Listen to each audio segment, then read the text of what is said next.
Hi friends, ನಮಸ್ಕಾರ ಎಲ್ಲರಿಗೂ. ರಂಜೂಸ್ homely ಫುಡ್ಗೆ ಎಲ್ಲರಿಗೂ ಸ್ವಾಗತ.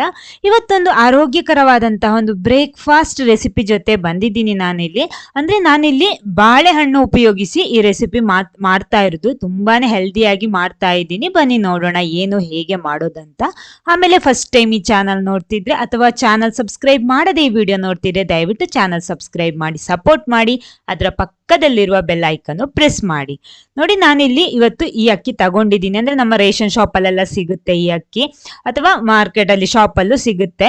ಇಲ್ಲಿ ನಿಮ್ಗೆ ಯಾವುದೇ ಅಕ್ಕಿ ಬೇಕಿದ್ರೆ ಇಲ್ಲಿ ಉಪಯೋಗಿಸಬಹುದು. ಅಂದ್ರೆ ವೈಟ್ ಅಕ್ಕಿ ಕೂಡ ಉಪಯೋಗಿಸಬಹುದು, ದೋಸೆ ಅಕ್ಕಿ ಆ ತರ ಬೇಕಿದ್ರು ಉಪಯೋಗಿಸಬಹುದು. ಅಂಟಿಲ್ಲದ ಯಾವುದೇ ಅಕ್ಕಿ ಕೂಡ ಇಲ್ಲಿ ಉಪಯೋಗಿಸಬಹುದು. 3/4 ಕಪ್ ತಗೊಂಡಿದ್ದೀನಿ. ಇದನ್ನ ಚೆನ್ನಾಗಿ ತೊಳೆದು ಇದನ್ನ ನೆನೆಸಿ ನಾನು ತರ್ತೀನಿ. ಒಂದು 4 ಗಂಟೆ ಹೊತ್ತು, 4 ರಿಂದ 5 ಗಂಟೆ ನೆನೆಸ್ಕೊಳ್ಳಿ. ನಾನಿದು ಓವರ್ ನೈಟ್ ರಾತ್ರಿ ಇಡೀ ನೆನೆಸಿಟ್ಕೊಂಡಿದ್ದೆ ಬೆಳಗಿನ ಬ್ರೇಕ್ಫಾಸ್ಟ್ಗೆ ಮಾಡೋದಕ್ಕೋಸ್ಕರ. ನೋಡಿ, ಇವಾಗ ಚೆನ್ನಾಗಿ ನೆಂದಿದೆ. ಈ ಅಕ್ಕಿ ಉಪಯೋಗಿಸಿದ್ದೆ ಯಾಕಂದ್ರೆ ಇದು ನಮಗೆ ಅಷ್ಟು ಅಂಟಲ್ಲ, ರುಚಿ ಕೂಡ ಚೆನ್ನಾಗಿರುತ್ತೆ. ಇದನ್ನ ನಾನು ಮಿಕ್ಸಿ ಜಾರ್ ಒಳಗಡೆ ಹಾಕ್ತಾ ಇದ್ದೀನಿ ರುಬ್ಬೋದಿಕ್ಕೋಸ್ಕರ. ನೀರೆಲ್ಲ ತೆಗ್ದ್ಬಿಟ್ಟು ಎಲ್ಲ ಹಾಕ್ತಾ ಇದ್ದೀನಿ. ರುಚಿಗೆ ತಕ್ಕಷ್ಟು ಉಪ್ಪು ಕೂಡ ಸೇರಿಸ್ತಾ ಇದ್ದೀನಿ ಇವಾಗ. ಆಮೇಲೆ ಇದಕ್ಕೆ ನಾನಿಲ್ಲಿ ಹಾಕ್ತಾ ಇರೋದು ಬಾಳೆಹಣ್ಣು.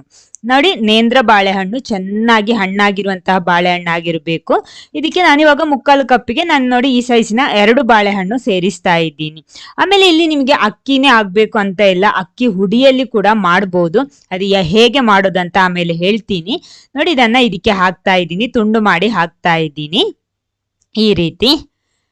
ರುಬ್ಬೋದಿಕ್ಕೆ ಹಾಕ್ತಾ ಇರೋದು, ಆದ ಕಾರಣ ಸಣ್ಣಕ್ಕೆ ತುಂಡು ಮಾಡಿ ಹಾಕೊಂಡ್ರೆ ರುಬ್ಬೋದಿಕ್ಕೆ ತುಂಬಾ ಸುಲಭ ಆಗುತ್ತೆ. ಇಲ್ಲಿ ನಾನು 2 ಬಾಳೆಹಣ್ಣು ಹಾಕ್ತಾ ಇದ್ದೀನಿ. ನಿಮ್ಗೆ ಜಾಸ್ತಿ ಬೇಕಿದ್ರೆ ಆತರ 3 ಬೇಕಿದ್ರು ಹಾಕೋಬಹುದು, ತೊಂದ್ರೆ ಏನಿಲ್ಲ. ನೋಡಿ, ಈ ರೀತಿ ತುಂಡು ಮಾಡಿ ಹಾಕ್ತಾ ಇದ್ದೀನಿ. ಅವಾಗ ರುಚಿ ಚೆನ್ನಾಗಿ ಸಿಗುತ್ತೆ ನಮಗೆ. ಇದಕ್ಕೆ ಇನ್ನೊಂದು ಹಣ್ಣು ಕೂಡ ಹಾಕ್ತಾ ಇದ್ದೀನಿ. ಇದನ್ನ ತುಂಡು ಮಾಡಿ ತರ್ತೀನಿ ನಾನು ಸಣ್ಣ ಸಣ್ಣಕ್ಕೆ. ನೋಡಿ, ತುಂಡು ಮಾಡಿ ತಂದಿದ್ದೀನಿ. ಇದನ್ನು ಕೂಡ ಹಾಕ್ತಾ ಇದ್ದೀನಿ. ಟೋಟಲಿ 2 ನೇಂದ್ರ ಬಾಳೆಹಣ್ಣು ಹಾಕೊಂಡಿದ್ದೀನಿ. ಇಲ್ಲಿ ನಾನು ಬೆಲ್ಲ ಏನು ಹಾಕ್ತಾ ಇಲ್ಲ. ನಿಮ್ಗೆ ರುಚಿ ಜಾಸ್ತಿ ಬೇಕಿದ್ರೆ ಬೆಲ್ಲನು ಹಾಕೋಬಹುದು. ಸ್ವಲ್ಪ ನೀರು ಹಾಕ್ಬಿಟ್ಟು ಇದನ್ನ ರುಬ್ಬಿ ತರ್ತೀನಿ. ನುಣ್ಣಗೆ ರುಬ್ಬೇಕು. ನೋಡಿ, ಇವಾಗ ರುಬ್ಬಿ ತಂದಿದ್ದೀನಿ. ಇದನ್ನೊಂದು ಪಾತ್ರೆಯಲ್ಲಿ ಹಾಕ್ತಾ ಇದ್ದೀನಿ. ಅಂದ್ರೆ ಹಿಟ್ಟನ್ನ ನಮ್ಗೆ ಬೇಯಿಸ್ಬೇಕು. ಇಲ್ಲಿ ನೀವು ಸ್ಟವ್ ಆನ್ ಮಾಡ್ತಾ ಇದ್ದೀನಿ. ಇಲ್ಲಿ ಅಕ್ಕಿ ಹುಡಿಯಲ್ಲಿ ಮಾಡ್ತಿದ್ರೆ ನಾನು ತುಂಬಾ ರೆಸಿಪಿ ವಿಡಿಯೋ ಪೋಸ್ಟ್ ಮಾಡಿದ್ದೀನಿ. ಅಂದ್ರೆ ನಾನಿಲ್ಲಿ ಶಾವಿಗೆ ಮಾಡ್ತಾ ಇರೋದು. ಆದ್ರೆ ಅಕ್ಕಿ ಹುಡಿಯಲ್ಲಿ ಮಾಡುವಂತಹ ರೆಸಿಪಿ ನಾನು ತುಂಬಾ ಹಾಕಿದ್ದೀನಿ, ಶಾವಿಗೆ ಯಾವ ರೀತಿ ಮಾಡೋದಂತ. ಅಲ್ಲಿ ಅಕ್ಕಿ ಹಿಟ್ಟಿಗೆ ನಮಗೆ ಬಾಳೆಹಣ್ಣನ್ನ ರುಬ್ಬಿ ಹಾಕೊಂಡ್ರೆ ಸರಿ ಆಗುತ್ತೆ, ಕರೆಕ್ಟ್ ಆಗಿ ಸಿಗುತ್ತೆ. ಹಿಟ್ಟೆಲ್ಲ ಬೆಂದಿದೆ ನೋಡಿ. ಇನ್ನು ನಾನಿಲ್ಲಿ ಶಾವಿಗೆ ಮಣೆ ತಗೊಂಡಿದ್ದೀನಿ. ನೋಡಿ, ಶಾವಿಗೆ ಮಾಡೋ ಅಚ್ಚು ತಗೊಂಡಿದ್ದೀನಿ. ಒಳಗಡೆ ಸ್ವಲ್ಪ ಎಣ್ಣೆ ಎಲ್ಲ ಸ್ಪ್ರೆಡ್ ಮಾಡಿಬಿಟ್ಟು ಈ ಹಿಟ್ಟನ್ನ ಇದ್ರೊಳಗಡೆ ಹಾಕ್ಬಿಟ್ರೆ ಆಯ್ತು.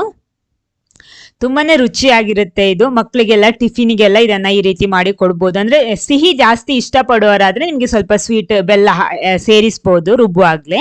ನೋಡಿ, ಇದನ್ನ ಇದ್ರಲ್ಲಿ ಎಷ್ಟು ಹಿಡಿಯುತ್ತೆ ಅಷ್ಟು ಹಾಕ್ತಾ ಇದ್ದೀನಿ.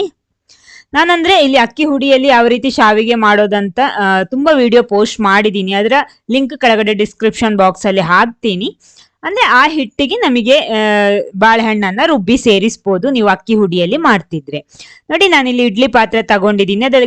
ಅದರ ತಟ್ಟೆಗೆ ನಾನಿಲ್ಲಿ ಬಾಳೆ ಎಲೆ ಈ ರೀತಿ ಸ್ಪ್ರೆಡ್ ಮಾಡಿಟ್ಕೊಂಡಿದ್ದೀನಿ. ಈ ರೀತಿ ಮಾಡಿಬಿಟ್ರೆ ನಮ್ಗೆ ಏನಾಗುತ್ತೆ ಅಂದ್ರೆ ತುಂಬಾ ಸುಲಭವಾಗಿ ತೆಗಿಬಹುದು. ಪಾತ್ರೆಯಲ್ಲಿ ಅಂಟಲ್ಲ, ತುಂಬಾ ಸುಲಭವಾಗಿ ನಮಗೆ ತೆಗಿಬಹುದು. ಇಲ್ಲ ಅಂದ್ರೆ ಇಡ್ಲಿ ತಟ್ಟೆ ಇದೆಯಲ್ಲ, ಅದ್ರಲ್ಲಿ ಒಂದೊಂದಾಗಿ ಸಣ್ಣಕ್ಕೆ ಮಾಡ್ಬೋದು. ಯಾವ ರೀತಿ ಬೇಕಿರೋ ನಿಮ್ಗೆ ಮಾಡ್ಬೋದು. ಈ ರೀತಿ ಆದ್ರೆ ಸ್ವಲ್ಪ ದೊಡ್ಡಕ್ಕೆ ಮಾಡೋದಿಕ್ಕಾಗುತ್ತೆ. ನೋಡಿ, ಈ ರೀತಿ ನಾನು ಮಾಡ್ತಾ ಇದ್ದೀನಿ. ನಿಮಗೆ ಜಾಸ್ತಿ ಬಾಳೆಹಣ್ಣು ಬೇಕಿದ್ರು ಅದು ಕೂಡ ಸೇರಿಸ್ಬೋದು. ಒಂದು 3 ಬಾಳೆಹಣ್ಣು ಕೂಡ ಸೇರಿಸ್ಬೋದು, ತೊಂದರೆ ಏನಿಲ್ಲ. ರುಚಿ ಚೆನ್ನಾಗಿ ಬರುತ್ತೆ ಅದು. ನೋಡಿ, ಇವಾಗ ನಾನು ಬೆಲ್ಲ ಏನು ಸೇರಿಸಿಲ್ಲ, ಯಾಕಂದ್ರೆ ಇದು ಆಲ್ರೆಡಿ ಸ್ವೀಟ್ ಇದೆ, ಲೈಟ್ ಆಗಿ ಸ್ವೀಟ್ ಇದೆ. ಅದ ಕಾರಣ ಪುನಃ ಬೆಲ್ಲ ನಾನು ಇದಕ್ಕೆ ಸೇರಿಸ್ತಾ ಇಲ್ಲ.